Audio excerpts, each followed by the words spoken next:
Labvakar un esiet sveicināti, godājamie skatītāji. Jūs skatāties raidījumu Preses klubs, un tas nozīmē tikai to, ka pulkstens ir 5. Un arī šodien parunāsim par to, ko raksta mēdija un kas ir tāds aprakstītākais un aprunātākais šodien mūsu sabiedrībā. Runāsim gan par finansējumu kinofilmām, runāsim par prezidenta vēlēšanām, kas nu ir tā kā jau priekšvakarā un drīz priekškars atvērsies. Runāsim arī par atalgojumu Latvijā, kā arī par propagandu, par propagandas kanāliem un ko tad mēs darīsim ar mūsu austrumu robežu un kādas ir idejas un vai šīs idejas vispār ir īstenojams. Pie manis šodien viesojās bijušais ceļu policijas šefs Edmunds Zivtiņš, Labdien. Nacionālā kinocentra vadītāja, kā arī kinokritiķe Dita Rietuma un Geto Games tēvs, dibinātājs Raimonds Elbekens. Labvakar. Čau, Raimond. Tu atnāci un atnesi šādu te grāmatiņu. Geto Games sezona drīz startē.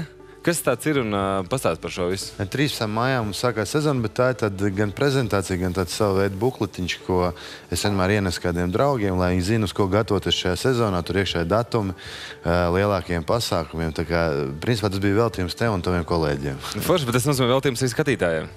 Nu, savā ziņā arī skatītājiem. Kas būs interesants, kas būs savāk nekā pagājušajā gadā? 5 vārdos. 5 vārdos. Kas būs jaudīgākais?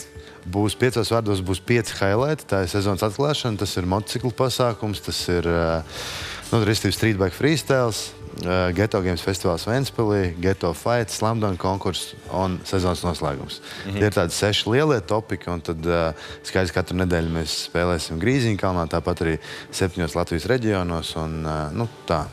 Forši, super. Būs, ka jaunieši darīt vasaru. Cerams, ka viņi izmantos iespēju. Vismaz blēņas nedarīs un nedazināt kūlu, man būs tādas muļķības. To viņi tāpat tās darīs. Labi, tu esi reālists, vai ne? Ķeramies, vērsim pie ragiem, un šīs dienas pirmais temats, par ko raksta visi portāli un visi mēdī, ir, ka BBC atmasko Krievijas TV melus par nogalinātu bērnu. Un tur tas stāsts, ka Doņetskā ir bijusi kārtēja apšaude, un it kā šajā apšaudē ir nogalināts bērns, 10 gadus veca meitene. Un BBC žurnālisti, izmeklējot visu šo notikumu, atklāja, ka būtībā tās notikums nemaz nav bijis. To saka vietējie, to saka arī žurnālisti, ka šīs ziņas ir šajos Krievijas kanālos publicējuši un stāstījuši un rādījuši. Nu, kaut kā tā, meli ir atklāti. Kā jūs vispār skatāties paši uz informāciju, kas nāk no šīs konflikta vietas? Nu, tur nāk visu laiku kaut kāda informācija. Kā jūs to skatāties? Ticat? Neticat? Es vienkārši domāju, vai tas ir pirmais bērns, vai tad, kas tur ir nogalināts. Es saprotu, ka tas nav pirmais. Tāpēc jautājums ir tāda speciāli izcelta ziņa. Melīga ziņa. Melīga. Viņi ir stāstījuši, ka ir nogalināts bērns, visi Krievijas TV kanāli lielākie. Bet izrādās, ka tur nekāds bērns nav nemaz nogalināts. Šī ziņa ir vienkārši izdomāta no zila gaisa. Nav komentāru, karš notiek. Es nezinu, drīzāk kolēģi. Tāpēc bija jautājums, jā, vai kam tur vispār var ticēt, kas nāk kādas ziņas no turienes? Es domāju, ka runāt par Krievijas mediju propagandu, tas ir milzīgs temats, tas ir ļoti sarežģīts temats. Protams, mēs esam ļoti komfortablā situācijā no tādā jomā, ka mēs varam skatīt vai lasīt vai lietot dažādus ziņu kanālus. Mēs varam, ja gribam, lietot, un ja mums ir stipra nervu sistēma, mēs varam skatīties Krievijas televīzijas kanālus, mēs varam sekot, teiksim, Ukrainas ziņu portāliem, kaut vai ieliekot saites Twitterī, un mēs varam lasīt mūsu politologu, mediju analītiķu viedokļus par to, kas tur notiek.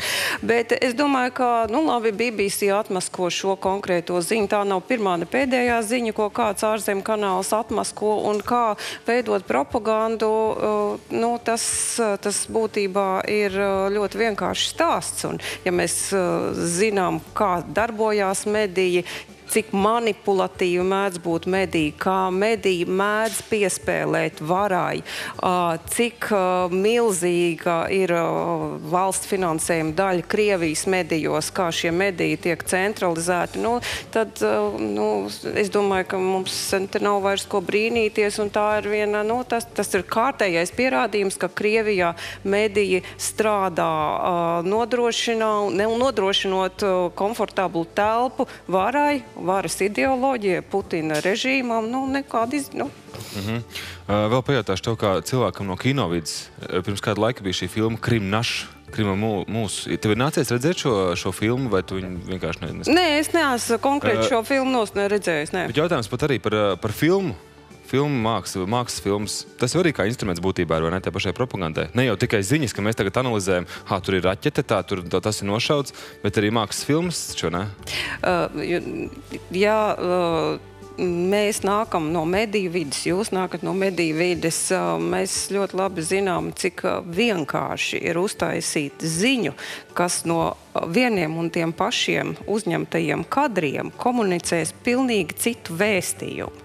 Kā var inscenēt melus, kā var radīt propagandu, ja mūsu sabiedrība nonāks tik tālu, ka mēs sapratīsim, ka ir jāmāca skolā mediju pratība, tad arī bērni sapratīs, cik vienkārši mediji, diemžēl, spēja manipulēt ar cilvēku prātiem. Un jo zemāks ir izglītības līmenis, jo mēs esam manipulējamāki ar dažādām melīgām ziņām, ko dāsni piedāvā, teiksim, Krievijas mediji. Un šāda, protams, kino var strādāt par propagandas instrumentu, un tas arī notiek, bet es domāju, ka visnežēlīgākais propagandas instruments šobrīd ir Krievijas televīzijas. Tā ir milzīga mašinērija, tā ir ārkārtīgi profesionāla mašinērija, tā šajā mašinērijā tiek grūsta nenormāla nauda.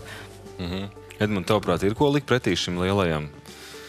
Šie lielie iekārtā, es nezinu, kā viņi nosaukt, nodefinēt. Tas, ko tikko Dita teica. Krievijas tā kā propagandai? Jā. Tā ir cilvēciski. Es tā redzu to vairākos līmeņos, ka šobrīd notiek karš. Ja? Tātad viens ir tas faktiskais, kas reāli notiek Ukrainā, kur iet bojā cilvēki. Nākošais līmenis ir jau šis te propagandas karš, kurā faktiski šobrīd stāv pretī šī te Eiropa, visa pasaule un attiecībā arī pret šo te Krievijas mēdījiem. Personīgs mans viedoklis ir tāds, ka es arī, pieņemsim, skatos un vēroju gan to, kas notiek vienā vietā, otrā vietā.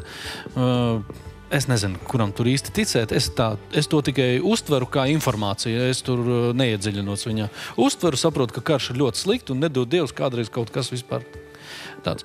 Bet kas man personīgi ir, ko es esmu domājis par to, kāpēc man tā propaganda, ko izvērš Krievijas plašsaziņas līdzekļi, nedaudz nepatīk. Man nepatīk viņi tāpēc, ka man gribētos, lai šeit Latvijā vairāk tiktu Latvijas mēdī, vairāk tieši propagandētu to mūsu Latvijas skaistumu, mūsu dzimtenes mīlestību. Man vairāk to gribās. Es negribu klausīties to. Es gribu, lai mūsu bērni augtu ar tādu, lai attīstītu to dzimtenes mīlestību, lai viņi nebrauktu projām uz Angliju, uz Īriju strādāt, bet lai viņi pirmkārtām šeit paliktu un kaut vai uz tām patriotiskām jūtām šeit. Tas ir mans tāds iekšējais viedoklis. Man ļoti gribētos, lai tā būtu. Tā doma viss ir labi, man ir absolūti līdzīgi, bet tagad ir otra situācija. Saņēmu vakardien vēstuli no Jāņa, kas dzīvo Latgales pusē, un mēs runājām par visiem mēdījiem un kas tad ir. Viņš saka, ka mēs jau tur Latgalē, austrumu robežā, mēs vienkārši neredzam šos kanālus ar Virszemes TV palīdzību. Ir vai nu satelītšķīvi, kas biežāk notēmēti ir austrumu virzienā, un tad ir otrs, mēs jau nevaram parādīt tiem, kam mēs gribam parādīt. Te es iesākšu sarunu par 3. TV kanālu, kur Latvijas televīzija sadarbībā ar Igauniju, tā kā ir atdzīvinājuši šo ideju, un viņa sāks dzīvot rudenī. Tā doma. Ko jūs saka par to domu? Būs šis 3. kanāls, kas ir krievlīga auditorijai? Es domāju, ka tā ir atbalstama iniciatīva, un būtībā tas lielais grēks ir tas, ka tik ilgi mēs muļļājamies ar visu šo, vismaz gadu kopš Ukrainas krīzes sākuma tiek runāts, diskutēts, kā tātad šie Krievijas kanāli rada diskomfortu, bet mēs dzīvojam demokrātiskā Eiropas telpā, mēs nenodarbojamies ar cenzūru, un tā tālāk turp un atpakaļ uz priekšu un atpakaļ, un laiks iet, Krievijas kanāli rullē, nogalinātas meitenītes, nogalināti bērni un kas tik tur vēl nē. Un nekas jau arī nav būtiski mainījies. Tā kā šī ziņa par to, ka ir iniciatīva sadarboties viena kanāla izveidē, kur tiktu salikt kopā gan Latvijas, gan Igaunijas kompetence, es domāju, ka tā ir ļoti atbalstāma iniciatīva. Kaut gan, protams, tas noteikti nebūs vienkāršs darbs, jo pārtrumpot milzīgo Krievijas mašinēriju jaunizveidotam kanālam ar ierobežotiem arī krieviski runājošo un rakstošo žurnālistu resursiem. Protams, tur ir problēma zonas. Un nebūs tie šovi, kuriem pa vidu tur var... Būs arī šovi? Būs arī šovi. Nu, ja būs šovi, tad... Izklaidējošais, informatīvais, kā viss tas solās tur būt. Bet dārgi jau nebūs. Cik tas viss ir un cik ir Krievijai. Tur vispār laikam nav iespējams saskaitīt visus tos budžetus. Bet, labi, kanālu uztaisīs. Tagad es tā vizualizēju. Pienāk rudens, viss ir gatavs. Mēs tā kā palaižam šī brīža tā kā formā, ka vēl joprojām austrumu robežu neko neredzīsti. Kā ģēk tad taisīt ir? Man liekas, ka tas arī diezgan tā naivi. Tu uztaisīt kaut kādu produktu, tu esi nomērķējis, kam tu viņu gribi rādīt, bet tev nav tas... Jau šobrīd zini, kad viņi neredzēs. Diezgan muļķīgi, ja? Varbūt tur tā tiešām raksta ļoti daudz. Kaut kāda tehnisko risinājumu, tad vajag vispirms domāt par tehniskiem risinājumiem, pirmkārt, kā viņš var nonākt līdz tam cilvēkam, un tikai pēc tam radīt kanālu. Tur jau, es domāju, valsts televīzijā jādomā par to, kāds viņam tur pārklājums un kurš viņus tur skatās, kāds darbs ir bijis pirms tam veltīts tam un viss pārējais, jo ne jau vienā dienā parādījās tur austrumu robeža vai tur Daugavpils sāk dzīvot savu dzīvi vai Rēzekne vai vēl kaut kas. Ja viņi tiktu uztvert nopietni, ka spēlētāji jau sākumā, un viņiem tiktu vests laicīgi dialogs un dibināts pareizas tradīcijas un tā, tad varbūt šī situācija nebūtu nonākusi, ka mums šobrīd ir sajūta, ka mēs pazaudēsim Latgali. Es domāju, ka mēs Latgali nepazaudēsim, tas ir viens. Tā kā, principā, tīri tehniski, jāsaka tehnisko pusi, pēc tam jāattīst projekts. Zinot, kā Latvijā mēs attīstam projektus un kāda ir tam iemesli, stipri šaubos, vai mēs gribam tur izglābt, teiksim, tur valsti vai atrast kaut kādu patiesību. Ja? Tā kā... Kāpēc tā domā? Kāpēc tā domāju? Tas ir interesanti, jā. Tu pasties skeptiski šo projektu jau no paša sākuma. Nē, es pasties skeptiski vienu iemeslu pēc, ka redzot to, kā mēs, teiksim, latvieši, pats esmu latvietis, bet atvainojos, man viens vecais tevs ir Krievs un otrs man ir armēns, un es dzīvoju tādā ģimenē. Un ir jāsaprot to, ka es sev saucu par latvieti, es pārstāvu Latvijas izlases tur neskaitāmos sporta pasākumos, tāpatās arī pietiekami, es domāju, kultivēju latvisku un vispārējo, gan tiekoties ar jauniešiem, gan arī tiekoties ar tiem Krievu jauniešiem, kuriem es tiekos. Starp citu, viņi nebūtu noskaņot kaut kā tur karēvīgi, vai viņi nebūtu gatavi runāt latvisku, vai viņi neapzinās un viņiem nebūtu valsts apziņas. Tā kā tas ir tāds vēl viens jautājums, kā tu varbūt pēc tiem ilgajiem gadiem, kad tomēr mēs bijām Krievijas pakļautībā, cik tad ātri mēs gribam tur rehabilitēties un nomainīt valodu, tradīcijas un visu pārējo. Un tad ir jautājums, ko dara mūsu vecāki priekš tam, lai mums būtu kaut kādas latviešu tradīcijas. Man kolēģi saka, es gribu, lai, tā kā Belēģis teica, lai 2030. gadā Latvijā ir 3 miljoni latvieši. Es saku, nē, tā ir laba ambīcija, bet tad, ja tu man paskaidro, kā tu kā latvietis, tu gribi, lai būtu latvieši, es arī gribu. Bet man pasaki instrumentu un tehniski, kā mēs līdz tam varam nonākt. Pirmkārt, es saprotu, ka mums aizbrauc gan latvieši, gan krievi, gan vispārēji, bet pasaki man instrumentu un pastāst man, kā tava ģimene ir strādājis pie tā, lai tu vispār būtu tāds latvietis un tik liels patriots. Tā kā man ir ļoti sarežģīti runāt par šiem jautājumiem, jo es neizjūtu nicinājumu pret krieviem pēc būtības. Ja, es vairāk jūtu arī Krievu sevi, ja, tā kā gan Latvieti, gan Krievu, gan, kā jau es minēju, tur Armēnu un vēl citas sajaucas. Es jau esmu laikam bišķi pāraudis to kategoriju, kad cilvēks dalu kaut kādās nacionalitātēs un tā tālāk. Ja, tāpēc es tā klausos to diskusiju, un man īstenībā pat, es tā mazliet cenšos varbūt pat norobžoties tur, vai Krievu mēdīji labie vai Krievu mēdīji sliktie. Tad pastamies uz mūsu mēdījiem, pastamies uz visiem laikrakstiem, kur pirms tam mēs esam strādājuši, cik tad visi ir bijuši godīgi. Un tad paņemam un izanalizējam tur, teiksim, 15 rakstus un paskatāmies, kā tiešām bija. Un tas ir viss, ko es gribēju pateikt šobrīd. Tā kā paldies. Jūs man uzvākat. Edmund. Nē, es par to instrumentu bišķiņi. Instruments ir zināms, jā, kā lai 3 miljonus dabūtu bērns. Nē, tur es tevi ir tehniski. Vēl par tu ideju. Tu skaties vairāk optimistiski vai pesimistiski? Es domāju, es domāju, ka viss ir kārtībā, te vairāk ir pārspīlēts. Protams, mums ir jābūt uzmanīgiem, mums ir jāattīst savu bruņoties spēki, mums ir jāsaprot tas, ka, kā saka, neviens mums nepalīdzēs, ja mēs paši sev nepalīdzēsim, jā, un mums ir jābūt stipriem un pašiem jāattīstās, jāizglīto, jādara viss, lai mūsu bērni sasniegtu un iegūtu labu izglītību, un lai mums būtu kārtīgi bruņoties spēki un stipra policija, un lai mēs varētu iekšēji un ārēji justies droši. Ja? Un tad arī mūsu partneri, gan tuvi, gan tāli, arī sapratīs, ka mēs esam ne tikai kaut kādi pēramie zēni, kam var būt jāiet palīgā, jo viņi redzēt tur uzmetuši lūpiņu un paši netiek ne ar ko galā. Ja? Mums ir jābūt maziem, bet stipriem. Ja? Nu, un, protams, es uzskatu, ka vienmēr ir labāk ar kaimiņiem draudzēties. Nu, tā tad mēs varam būt kā vidutāji sarunās. Nu, kāpēc jūs tur tā kaujaties tur savā starpā? Nu, kas jums tur notiek? Nu, ko jūs tur nevarat sadalīt? Nu, tātad mēģināt civilizētā veidā, diskusiju veidā, kaut kādu fórumu veidā, mēģināt visu to vērst par labu, nu, un sadzīvot ar visiem pa labam. Ja? Bet, kā saka, gribi mieru, gatavojies karam, tāpēc armijai mums ir jābūt stiprai, un līdzekļi ir jādod. Ja? Tur visi runā par to, ka tur vai 2% 20. gadā. Nu, es domāju, ka tas ir stipri. Vai 18. gadā tagad, jā, laikam, ja? 18. Nu, kāds 18. gads, nu, par ko mēs runājam? Nu, nauda ir, vajag tik viņu paņemt, darboties. Naudas ir. Nauda ir vai nav. Labi, ne par armiju šodien. Ejam tālāk, un drošības tēma turpinās, un tad mēs jūtamies parasti droši, ka mums ir arī spēcīgi līderi. Es nezinu, vai tā ir Krievijā. Labi, tā nedalīsim, kas un kā.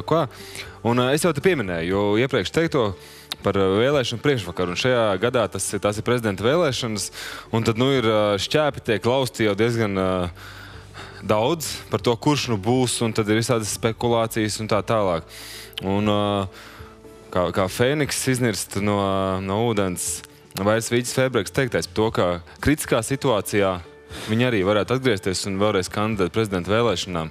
Es par to kritisko situāciju. Šobrīd ir kritiskā situācija, jūsuprāt? Ņemot visu to. Kāda kritiska situācija? Atkal viss ir sāsināts, manuprāt. Jā, mēs tēdinām visu tad, jā, labi. Viss ir sāsināts. Kas tur kritisks ir? Jautājums ir par prezidentu. Tātad šī brīža prezidents, viņš grib tālāk, nav paziņojis rītdien laikam paziņos par to, vai viņš kandidēs tā kā vai nē. Ja? Jautājums ir tāds, prasa mūsu domas, kā sabiedrība prasa, tur šūmējās prese, mēs jau neko nevaram lemt.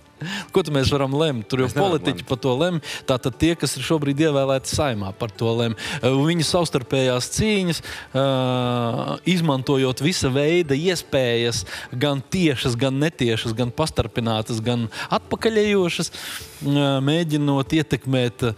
Viņi jau zina, tātad, kurš par ko un ko grib, ja? Un tad visādos veidos, tur visādas tās ambīcijas. Man jau liekas, ka mēs tā vai tā nonāksim līdz tam, ka būs jābūt tautas vēlētam prezidentam ar noteiktām tiesībām. Tas, kā pieņemsim, man patīk tas Lietuvas variants, ja? Par tēmu, ka tātad konkrētas arī amatpersonas izvēlās un ieceļ tātad prezidents.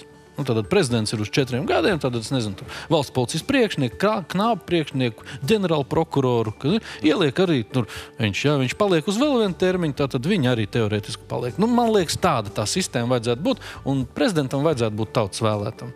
Par Vairu Vīķi Freibergu tikai labākos vārdus un neko citu. Ja viņi vēlreiz tiešām sagribēs un viņi tiks ievēlēti, tad... Tad tu esi apkārt pa ceļu policijas šefu strādāt. Pa ceļu policijas šefu es neesmu vairāk strādāt. Bet katrā ziņā es būšu ļoti gandarīts, jo viņa ir ļoti kompetenta un visādā citādā ziņā ļoti populāra un Latvijai devusi tik daudz, kā, man liekas, neviens. Kādas tavas domas ir par eks-prezidents kundzes teikto, ka viņi varētu kandidēt, ja ir kritiska situācija? Vai tavuprāt ir kritiska situācija? Es domāju, ka mediji pārspīlē, kā vienmēr. Tas medijiem ir jādara, jo kaut kā jau ēters jāpiepilda, lavīzes jāpieraksta un jāņemās.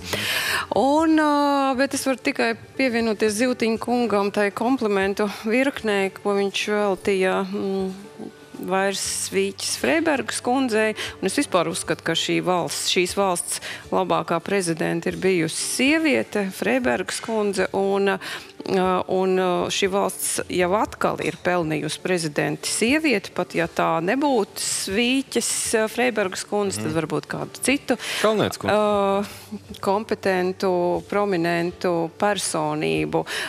Jo es domāju, ka ļoti daudz sliktu lietu, zemisku lietu šai valstī ir savārījuši politiķi vīrieši. Varat man dēvēt par primitīvu feministi vai kā tam līdzīgi, bet jā, sieviete par prezidentu, viennozīmīgi. Labi, tas tās viedoklis, tev ir tiesības tā. Bet ārpus politiskās sistēmas. Jā, ok. Raimond, ko tu sagaidi no nākamā prezidenta, kas būs? Tāds filozofisks dabas jautājums. Nu, gan jau ir kaut kāds priekšējās sajūtas, ko tu sagaidi? Lai viņš korekti reprezentē mūsu valsti. Tas ir, es domāju, tas ir viņa galvenais uzdevums šobrīd. Kā viņam tas izdosies un kurš būs nākamais prezidents.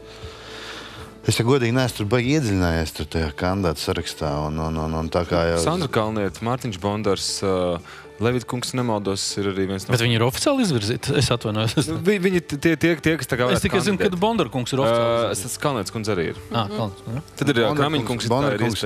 Bondar kungs man fascinē ar to, ka viņš kandidē visam. Sākot no pašvaldības, tad viņš bija gatavs būt ministrs prezidents, tad, ja viņš ir prezidents. Tā kā viņš ir ļoti tādā ziņā unikāls ar to, un ļoti vispusīgs, ka viņš ir gatavs da jebko.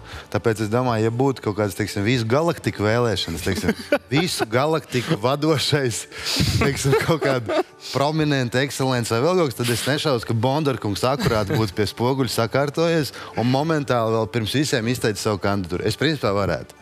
Tā kā šis kungs man, īpaši patīk ar savu iniciatīvu. Tā kā, ja šī iniciatīva pēkšņi tiek atbalstīta un viņš nonāk tiešām šajā, es domāju, tik svarīgajā amatā, tad es ceru, ka viņš tādu pašu iniciatīvu un es ceru, ka viņam arī blakus iniciatīvai būs tāds pašs darba spējas. Tā kā tas arī ļoti svarīgi, ja reizēm iniciatīva ir, bet darba spējas varbūt atpaliek. Ka varētu pildīt šo funkciju. Bet, ja mēs neņemam šo visu galaktiku, līderi, tad varbūt arī ir kāds cits labs kandidāts, bet tur tad jāpagaida. Es saprotu, piekdienas vakars ir, un tad jau mēs zināsim kādu. Te vēl viens jautājums par to, vai vispār jūsuprāt sabiedrībai rūp kāds mums būs prezidents? Sabiedrībai ir svarīgi. Es jau domāju, ka ir. Es domāju, ka ir. Vai ir svarīgi tikai par ko pacepties? Es varu parunāt pats personīgi par sevi. Man tomēr ir svarīgi. Jo es šobrīd nevaru nekur sevi reprezentēt citās valstīs. Un man gribās tomēr, lai pa mums domā labi. Un lai var izteikt savu viedokli, un tas viedoklis būtu stingrs, tāds strikts viedoklis. Un lai pateikt, ka Latvija ir skaista, nevis sāktu domāt, vai ir skaista vai nav viņa. Tur vietām jau laikam tomēr nav skaista. Tur atkritumus mežā met un vēl kaut ko. Nē, ir, un skaidrs. Un jābūt ir stājai. Vēl viens par šī brīža prezidentu. Negribās nevienu nopelt. Kā ir, tā ir. Kā strādājis, tā strādājis Bērziņa kungam. Citi saka, viņš ir labs prezidents, citi atkal saka, viņš ir netik labs prezidents. Dita, ko tu domā par to, ka viņš minstinās, ka viņš nesaka, ka viņš kandidēs uz otro termiņu vai nekandidēs? Un tā nav pirmā reize, ka viņš tā kā šūpojās nedaudz tajā krāstā, nevar saprast. Par to neizlēmību. Es īsti negribētu komentēt Bērziņa kunga personību. Liekas, ka loģiski būtu, ja viņš tomēr ļautu valsti reprezentēt nobriedošākai personībai, spilgtākai personībai, cilvēkam, kurš spēja komunicēt pasaules tautu valodās un reprezentēt mūsu pasaulē. Attiecīgā līmenī prezidenta cienīgā līmenī. Labi. Raimond, kāpēc tavuprāt tā neizlēmība ir? Pirmkārt, tas ir nopietnas lēmums. Tāpēc es nevaru teikt, vai tā ir neizlēmība. Ir dots noteiktais termiņš, kurā tad tur savstarpēji un tā vienojas un saprot, kurš ir gatavs kandidēt, kurš ne. Vienam, es jau teicu, tā iniciatīva ir lielāka. Un Bērziņa kungs varbūt ir mazliet apdomīgāks. Viņš jau vairs nav tik jauns. Un tāpēc, iespējams, viņš vienkārši padomā pāris soļus priekš. Viņš varbūt atskatās uz saviem iepriekšējiem panākumiem vai to, kā viņam ir gājis. Viņš nejūt varbūt sevišķi lielu atbalstu no tautas un tā, izvērtē to visu. Vēl 3 reizes padomā, un tad pieņem lēmumu. Man liekas, tas ir normāls, vīrišķīgs gājiens. Nesteigties ar saviem lēmumiem. nesmelt karstu putru, kā saka. Tieši tā. Jā. Labi, aizējām reklāmas pauzīties, skatītāji, un būsim apkārt neilga brīža, un tad turpināsim ar kinolietām un parunāsim arī par fotoradariem un par to, kas notiek uz mūsu ceļiem. Interesants lietas. Pat tas pēc reklāmas pauzes.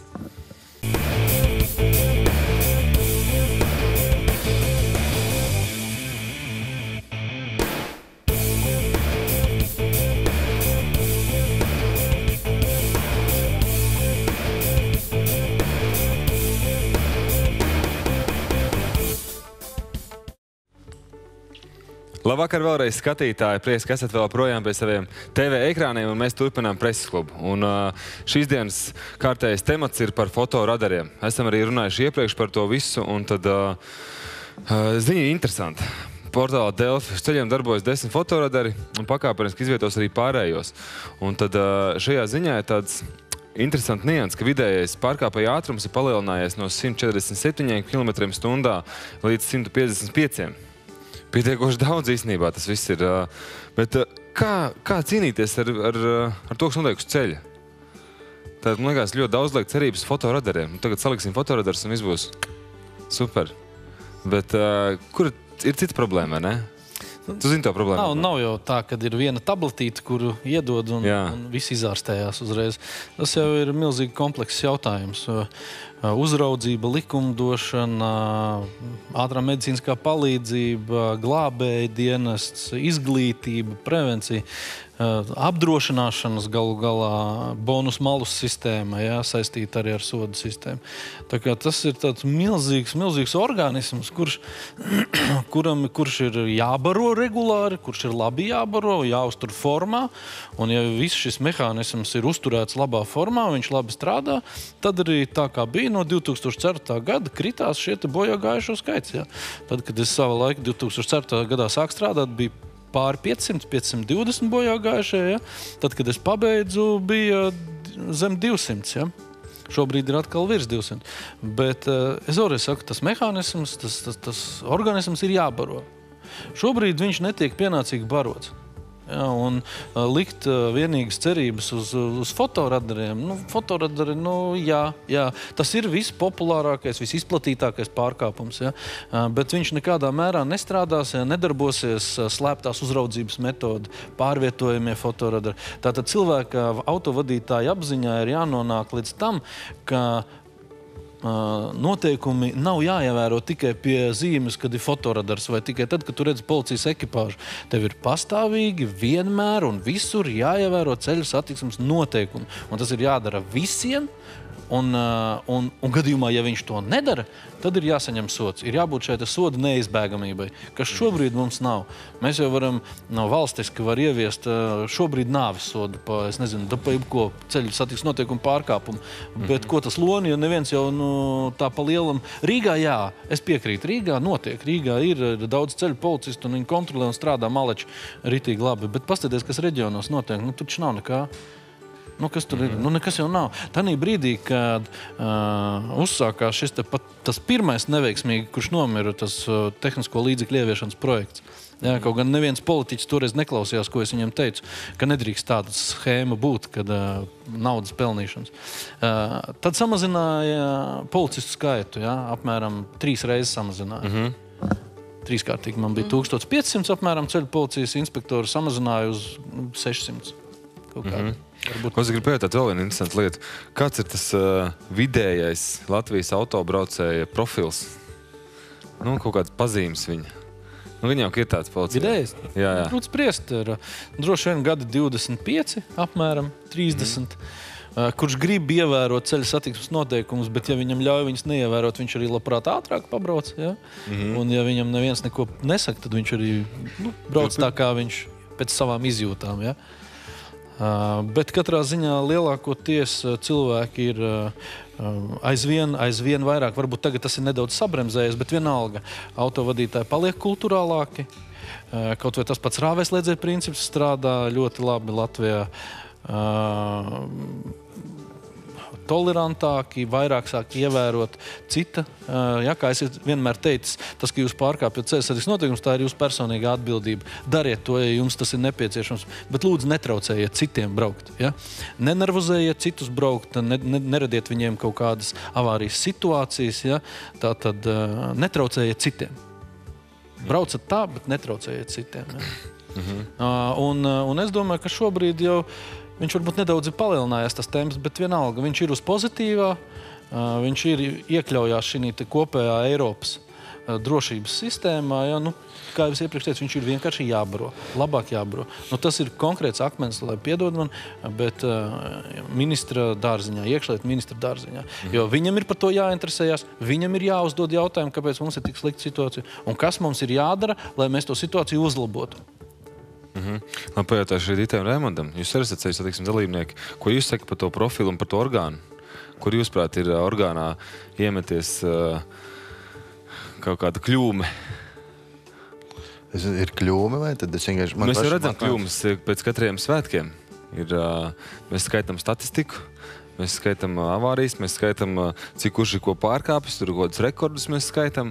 Varbūt tas atkal nedaudz mēdījiem patīk to izcelt, bet, fakts jau kā tāds ir. Protams, izceļ vai neizceļ viņu? Protams, kad ja mēs salīdzinām, es jau minēju pirms raidījuma, kad tur kaimiņu valstī Igaunijā brauc, teiksim, korektāk, ja Somijā man izstās uz acis, brauc ļoti korekti, nestoties to, ka Somijas autorālisti un autosportisti ir vieni no labākiem pasaulē.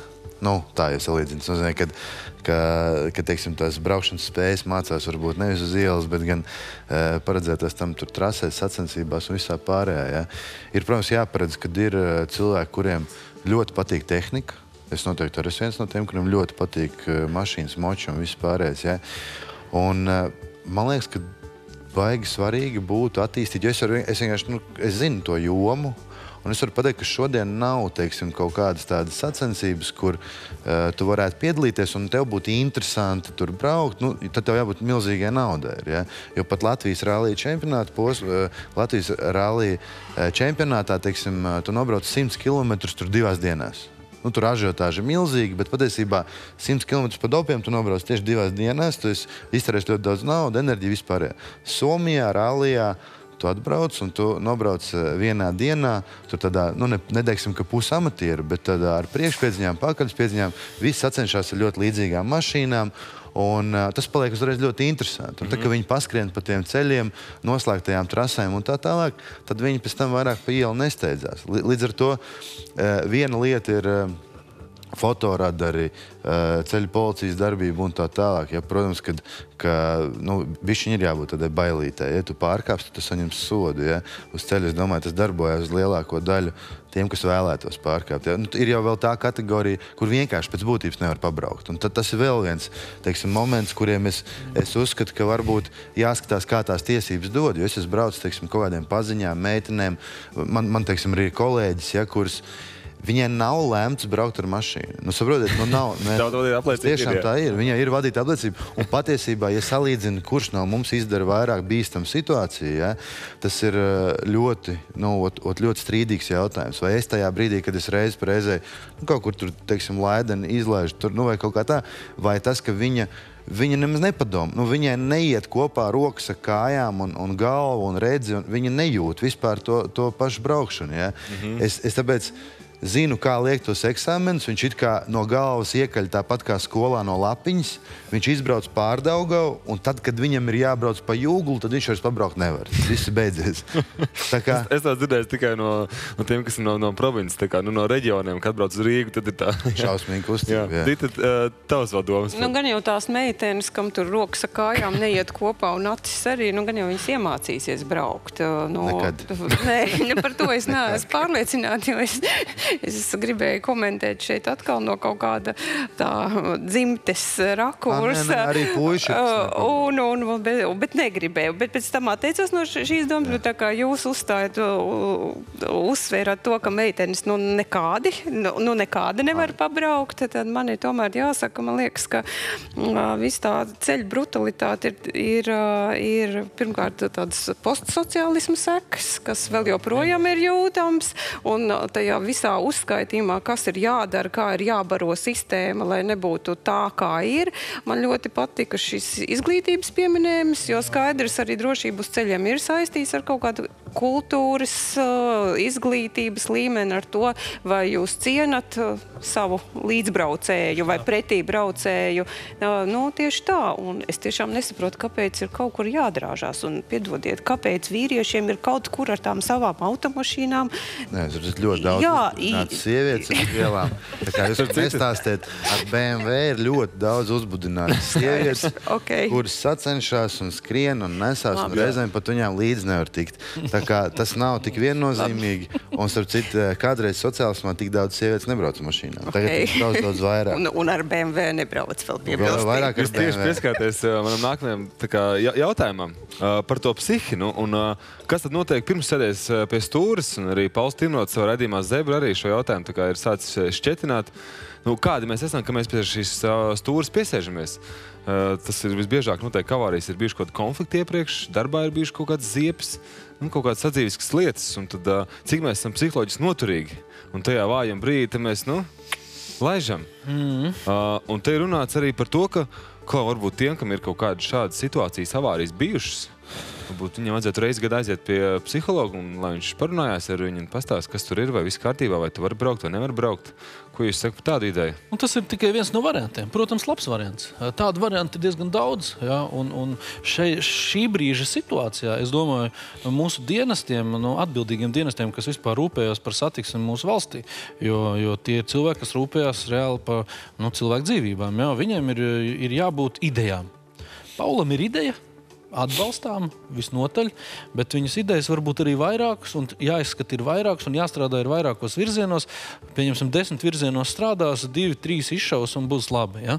Pieņemsim, tas pats jautājums, kur paliek šī nauda, kas tiek iekasēta par fotoradariem, kur viņi budžetā pildās. Īsti tas arī nav godīgi, pareizi.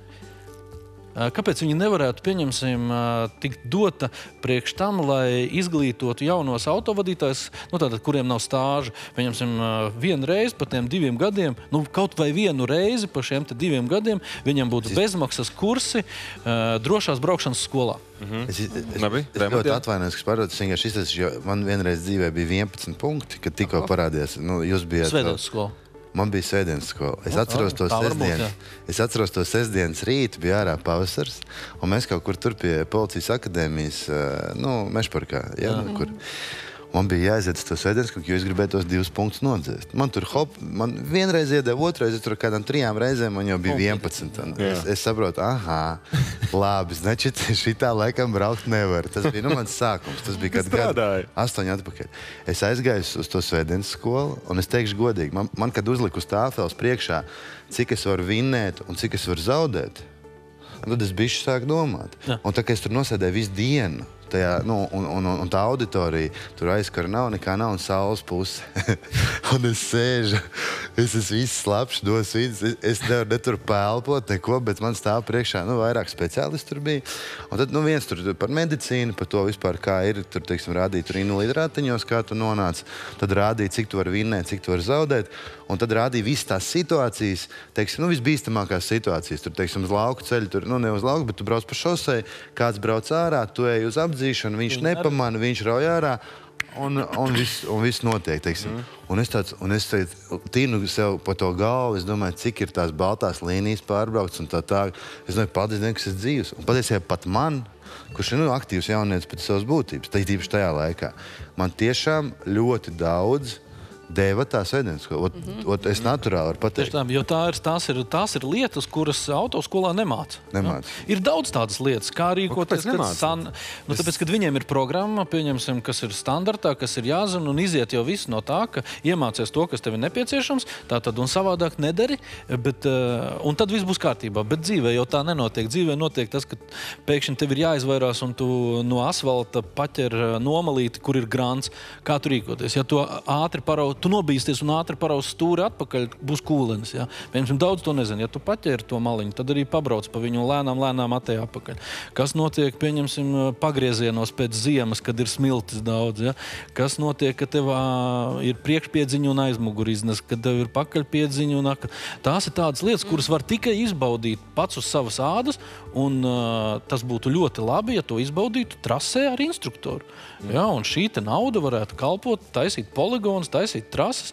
Mums ir tie 3 trīnieki, kas ir privāti, bet pieņemsim tādā pat Lietuvā jau ir, man liekas, 5 tādi valsts poligoni, kur var trenēties jaunieši, braukt, maksā naudu tātad jaunam autovadītājam vienreiz, pieņemsim, kaut vai tanīs 2 gados ir viens pa brīvu, bet ja tu gribi, tu var iet ja? Bet tas ir atkal, tas jau viss ir kopā. Tas viss ir kopā, kur ar likumu jānosaka, cik naudas, kur aiziet, smuki viss sagrafēts. Ja? Un ir jābūt iniciatīvai, ir jābūt idejām, gribai, varēšanai. Ja?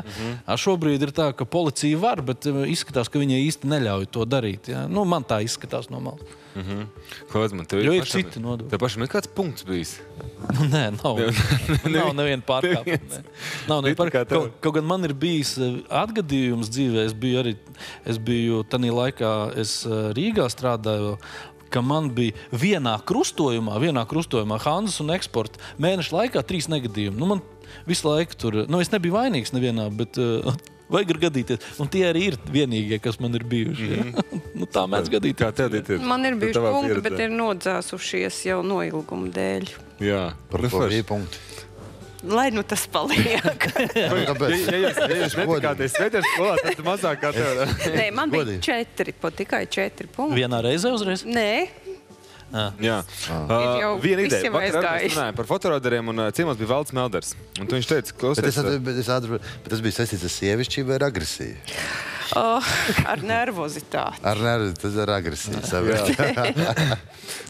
Fotoradars Valds Melders teica, ka varbūt fotoradars jāliek ir uz sabiedriskiem transportiem, tajā skaitā uz starppilsētu autobusiem. Ko tu saki par tādu ideju? Kā es iepriekš teicu, jebkura ideja ir izskatām. Jā, tā tad ir variants. Tas pirmā doma tavu? Tas ir muļķīgi vai... Kāpēc nē? Var, tā ir slēptās uzraudzības metode. Tas ir tas, par ko es stāstīju. Viņi var būt miskastēs, viņi var būt afišu stabos, viņi var būt krūmos noslēpti. Par to nav jāuztraucās. Tātad cilvēkam, autobraucējiem ir jāsaprot, ka viņam ir jāievēro ceļu satiksmes noteikumi. Un tas, ka tas fotoradars ir noslēpts, ja, tas viņu absolūti nedrīkst nervozēt, jo arī pie noslēpta fotoradara viņam ir jāievēro ceļu satiksmes noteikumi. Tāpēc autobusā vai viņš būtu, es nezinu, kur, kāda starpība. Jā. Labi ir. Rallija izmanto melnās kastes, teiksim. Varētu, katram ielikt melno kasti.